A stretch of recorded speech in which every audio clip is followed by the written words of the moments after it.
Dear friends, thank you for joining us this evening. Today, in our lecture series of our intermediate level studies, we are going to continue with our lectures on meditation. This is Meditation Series Lecture number 9, and today we are going to listen to the story of another great Buddhist Zen master of name Meng Shan. Meng Shan, just like Wu Wang, just like the others, is certainly another very enigmatic character. And he started working with his exercises of meditation and his internal work, that work of the internal revolution of the consciousness, before the age of 20. And he continued studying intently until the age of 32, and he studied before the presence of 18 elders. And before the venerable elder Shan, he learned about that very powerful mantra, which is the mantra Wu. So let's bring this here to a brief stop. Because we see that he started before the age of 20. He studied until the age of 32, and he studied before 18 elders. And he also learned before the presence of a venerable master, a venerable elder of name Shan. Let's not forget that the stories of all of these great masters are always offered to us because their lives are constantly lived in symbols. So when we hear that he started studying, that he started practicing, and that he started being dedicated into his internal work before the age of 20, besides implying that he started when he was very young, he also started driven by that force of that arcanum of resurrection. Because Arcanum 20 is the arcanum of resurrection. Certainly, the aspect of resurrection here has to do with awakening into that internal life. The awakening of the consciousness and the development of the Buddhata, that psychic material that we are given, that when we work it intently and deliberately, we can use it to crystallize our soul. But it also says that he studied until the age of 32. 32, when combined together, gives us the Kabbalistic number 5. And that is associated to the law, karma, and the rigors of the law. That by itself is half of the message, because we know that he studies with 18 elders. Friends, that arcanum number 18 is the arcanum of the twilight. That arcanum always speaks of hidden enemies that not only exist outside of us, but they also exist within us. Because you see, those hidden enemies that we carry within, those are the ones that are part of our subconsciousness. Those are all of those psychological aggregates that we carry within, that we think that we don't have, but that they come to light every time that we see someone, and even without knowing them, we feel some kind of repugnance towards them. We feel some kind of rejection expressed against them. Because what actually happens with us is that these defects that are so deep within our subconsciousness, we dislike them so much that we choose to not see them in us. But of course, we can see them very easily in everyone around us. This is why the psychological gymnasium is so important, because we see our defects reflected in everyone around us. So certainly, he was working with his interior enemies, particularly as well because his interior enemies per se, exactly like our psychological aggregates, whether mine or yours or those of the ones around us, they have led us so many times into different instances and circumstances of suffering. We have committed so many mistakes that we have put the law against us so often. So before the age of 20, meaning by the time that he was developing himself and he had the experience of the reignition of that longing of his being, seeking for that opportunity to be born again, he had to deal not only with his karmas, but only with the consequences that come from the application of karma by comprehending the causes of his suffering. And those causes of the suffering are his hidden enemies, his 18 elders, those psychological aggregates that exist deep within the subconsciousness. And of course, he learned before the venerable elder. Friends, because that elder, that ancient of days, is his real being. That is also his innermost. So he was being led by his innermost, and he learned by observing himself.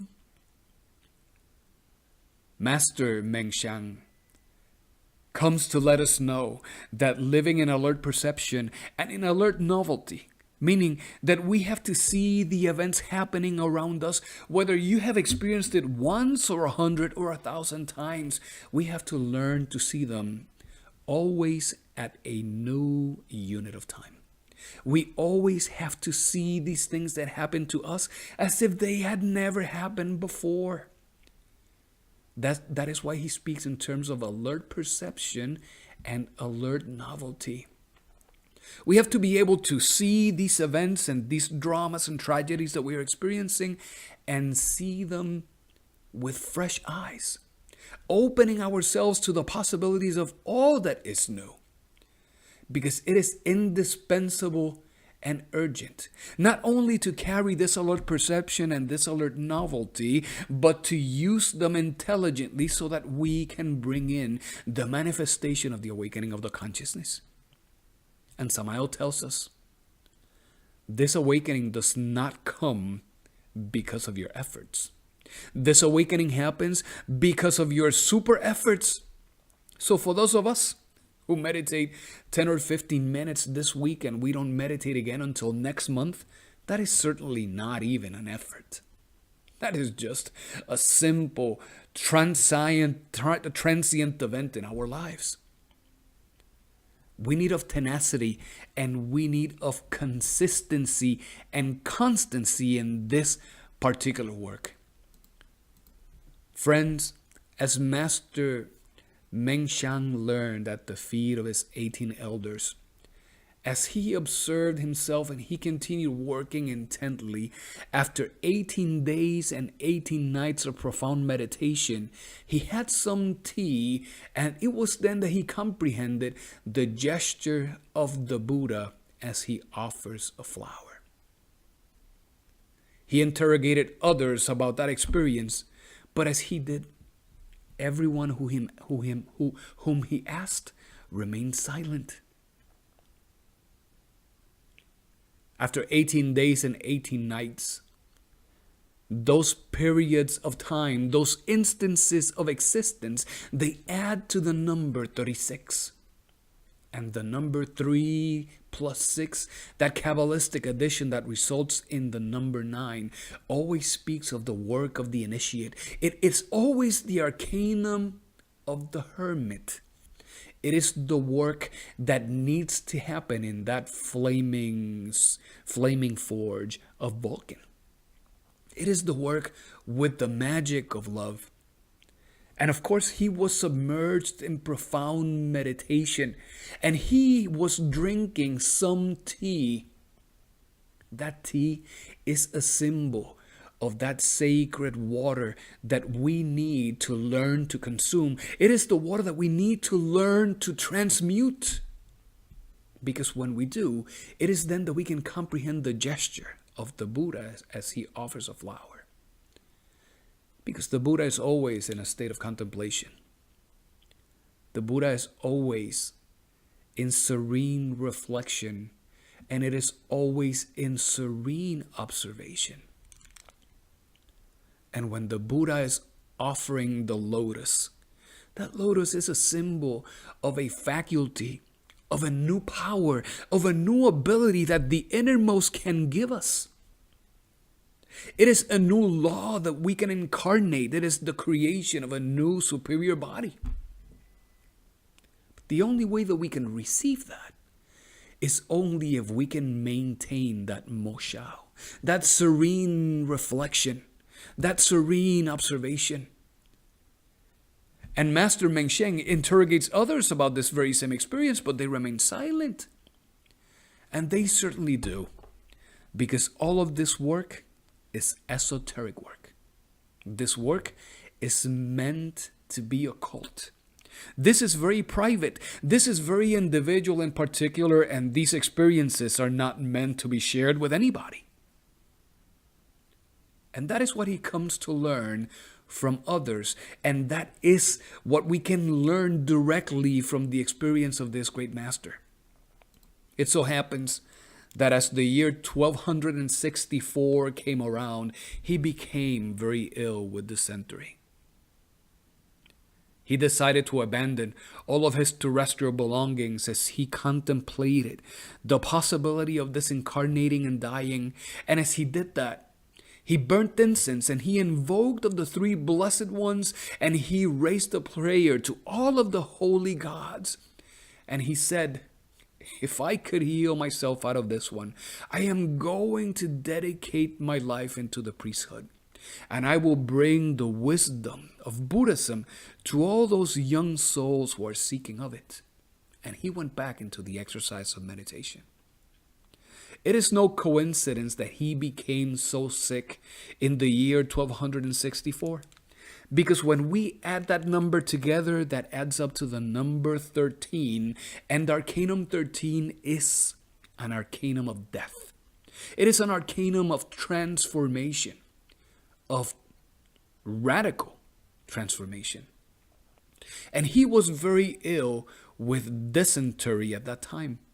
As you would know, and perhaps for those of you who are not familiar with it, dysentery is an illness, and it's an ailment that affects the stomach and the intestines, where the person is unable to retain any material within their intestines, and their body is in a constant state of discharge.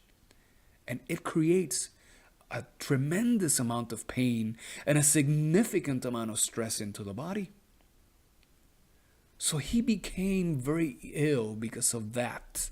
Or during that, we should say, during that 13. Because that was a stage of transformation. That as a symbol comes to us to let us know that regardless of the adversities that we are facing outside, we need to drive consistency in the work.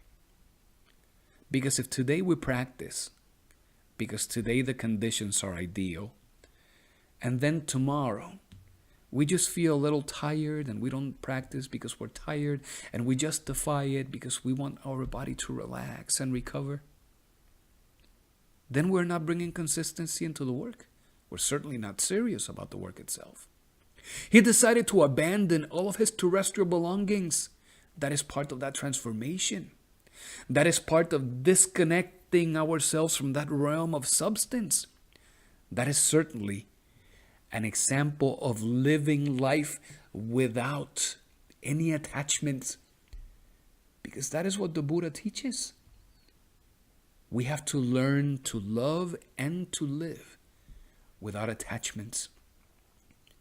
So he went on to burn some incense, and he invoked the three blessed ones and all of the holy gods. The burning of the incense is an indication that he prepared the environment to work, invoke, and beg for the help of those forces that are superior to the mind. And those forces are available to us right here and right now. Because we have not only our innermost, we have not only our Divine Mother Kundalini, we also have the great masters of universal medicine, whether it is Galeno, Paracelsus, Hermes Trismegistus, Archangel Raphael. These are masters of universal medicine that we can invoke as well, and through the use of incense, read into that frankincense, we can work with the elemental of the frankincense to raise a request, bring in a letter to them in a practice that we learned during our intermediate level studies that is known as the letter to the Temple of Alden, which is the Temple of Universal Medicine. So we must make use of these forces that are available and waiting for us to ask for the help. Because remember, if you ask, you will receive. If you knock, it will be open. But when he did this, he decided to offer something in exchange, because you see, nothing is given to us for free. He decided to abandon his terrestrial belongings, and he decided to sacrifice his life for others. And this is exactly what the great masters want of us. They don't want our sacrifices to be sacrifices of the flesh. They don't want to see us mutilating our bodies or creating damage into our bodies. Of course not. They're seeking for a sacrifice that is not only internal, individual, and particular, but they are also looking for us so that we can offer of ourselves to those who need, those who have nothing to eat, those who have nothing to get themselves dressed with, those who have no education, no shelter. And in this effort, after he made his offer, he went back into his meditation. The story says that only the mantra Wu resonated in his mind. And the story continues by saying that the pain was unbearable and that the pain in his intestines was torturing him. But he continued focused on that mantra within the realm of his mind. He was able to bring quietness into the mind. And the moment that happened, he was healed. His illness disappeared. Samael tells us every affliction has a foundation on some kind of mental formation. All of our suffering and all of our pain not only comes from the mistakes of the ego, they also come because the aggregate of all of these psychological aggregates disconnects us from our glorion. And when we are not living in harmony with our internal glorion, with our real being, the Father of our Father, we're prone to be suffering of illnesses.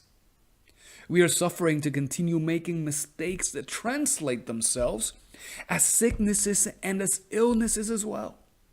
So when Samael says every affliction has a foundation on some mental formation, with that, he is also telling us the reason behind your illnesses, the reason behind your sickness, is because of the ego. So he was able to bring quietness into the mind, and for certain, his illness disappeared. He then decided to join the monastery of the Yellow Dragon. And after 30 days of meditation, he was able to make up for all the work that he was not able to get accomplished, for all the time lost in his travels. And in his travels, they were so brutal that his body was full of blisters. And even in his suffering, a friend invited him to come and have dinner.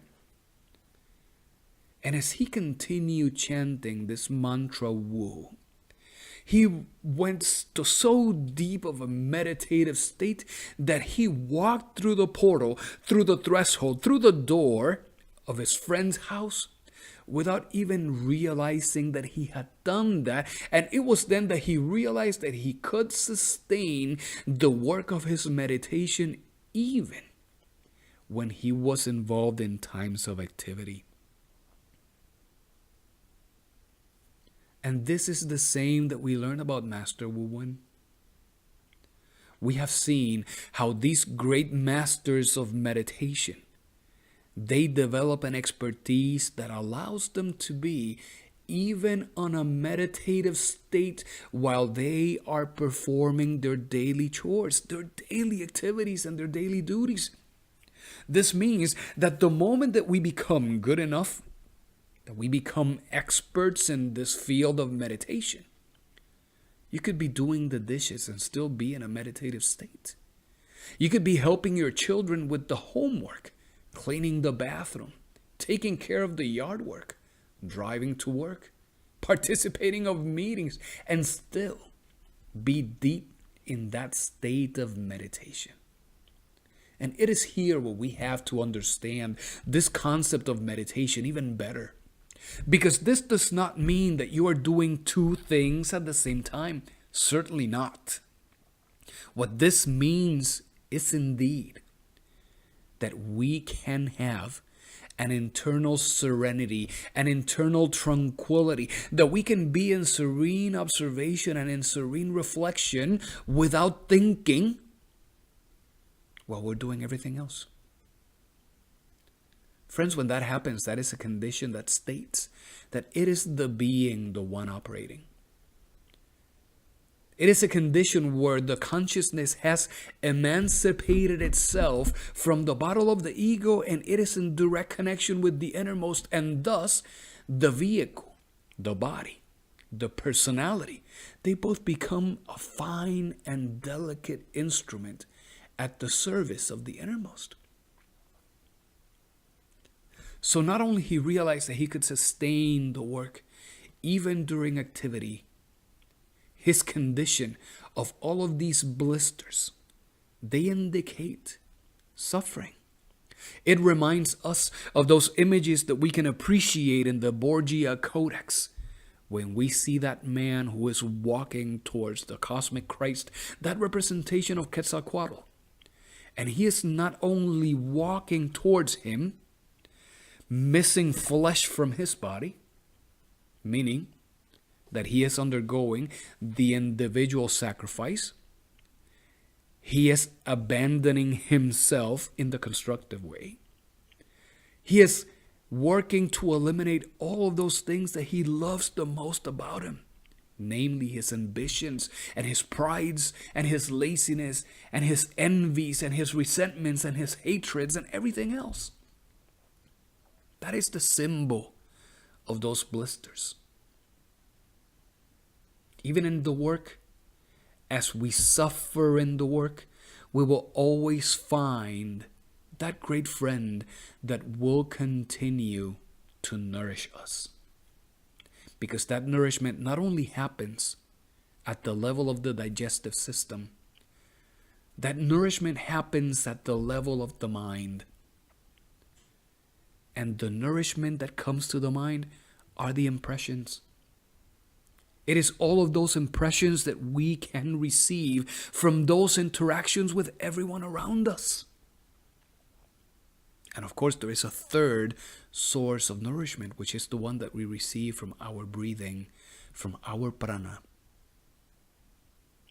This is why every time that we meditate and we chant mantras, the exercise of chanting the mantras becomes an exercise in pranayama, where we are learning to harness the winds.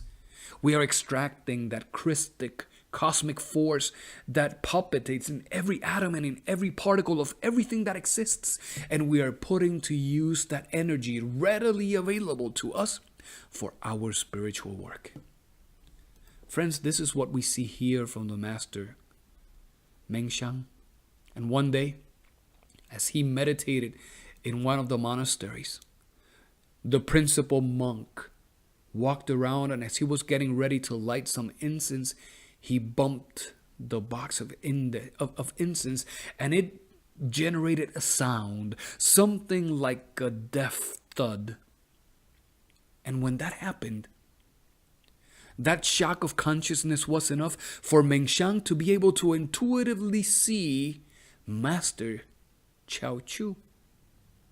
And at that moment, in that moment of awakening, he verbalized a koan, a very enigmatic phrase, and he said, "I reached the end of the road, and I struck the wave, but it was nothing more than water." Chao Chu has an ugly face. Certainly, the words of Master Meng Shan are not meant to be understood by the intellect. And this is a primary trait of the Zen Buddhism. These teachings, they are not meant for the intellect. They are not for the mind. They're meant for the consciousness. I reached the end of the road and I struck the wave, but it was nothing more than water. Chao Chu has an ugly face. You see? As we dedicate focus our attention and put some time to meditate on these words, there is deep and profound teaching that we can extract. But there is also a calmness that comes deep into our mind. Because our mind does not know how to deal with koans. Our mind does not know how to decipher them because koans are an enigmatic phrase. Master Meng also stated, isn't the phrase, the light that serenely reflects on the sands of the riverbed, an observation of that silly Chang? Behind every koan, there is profound wisdom. But it is a wisdom that comes only from an intuit of the being, not wisdom that comes from logic deduction, from comparisons and analogies with other experiences that we have had through our subjective senses. Certainly not. After all this happened, his teacher, Master Wang Shan, interrogated him. And as Wang Shan asked them questions, the Master Meng Shan stood up and he tossed a quilted on the floor as his answer, as if stating, I have awakened. Perhaps as if meaning, I have been able to shed the bottle of the ego and experience the liberation, experience the illuminating void. Friends, as you can see, there is a very deep wisdom out of the stories of all of these great masters. And today, we would like to refresh your memory on this concept of the koan. Because koan, we will find it written as koan or as kongan. The Buddhist practitioners refer to it as the huatao work. They would typically not refer to it as a koan, but as the huatao work. And koan is always an enigmatic phrase. Its intent is to defeat the mind so that the mind stops projecting, so that the mind can finally behave in the way that it is intended to, because the mind is of a feminine nature. It is meant to be receiving, not projecting ideas, and much less projecting judgments and criticisms and all of these other things we project. And these koans, we will share some with you so that you may have an opportunity of apprehending them and making use of them on your exercise of meditation. One of these koans is, who is the Buddha? With the answer being, 3 chins of linen. Chin is a unit of measurement. So to the question, who is Buddha? 3 chins of linen.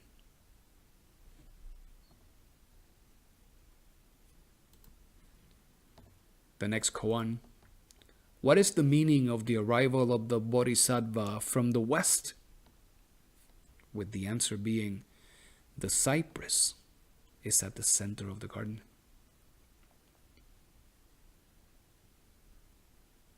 Let's not forget, dear friends, the words of the great Hermes Trismegistus, when he referred to the all as that thing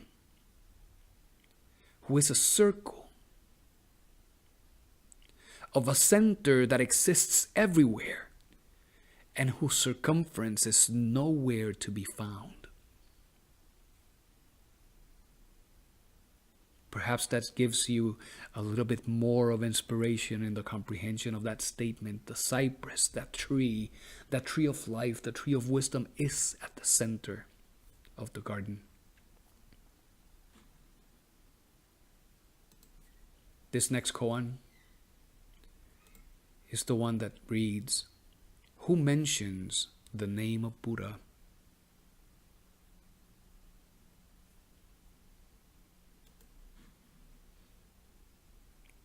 This next one, "If all things reduce to unity, to what does unity reduce to?"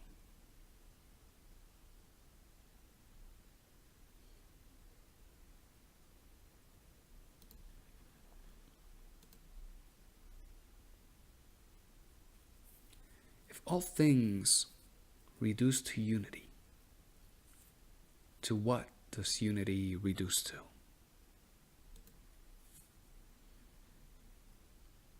And finally, this last koan that goes, "Does a dog have Buddha nature?"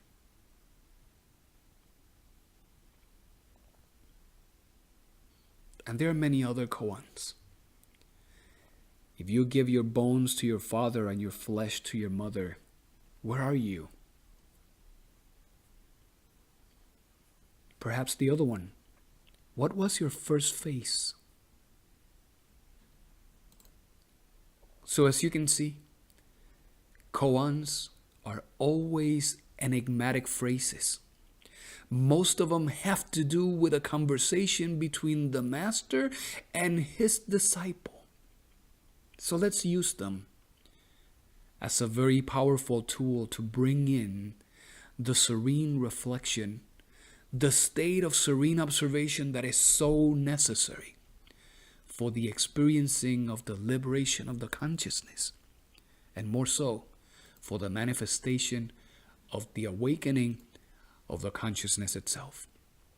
Dear friends, we were able to source this material out of Samael's Christmas message of the year 1969 to 1970. So, this has been our lecture, Master Wu Wen, in our meditation series. Dear friends, thank you so much for joining us this evening. May all beings be happy.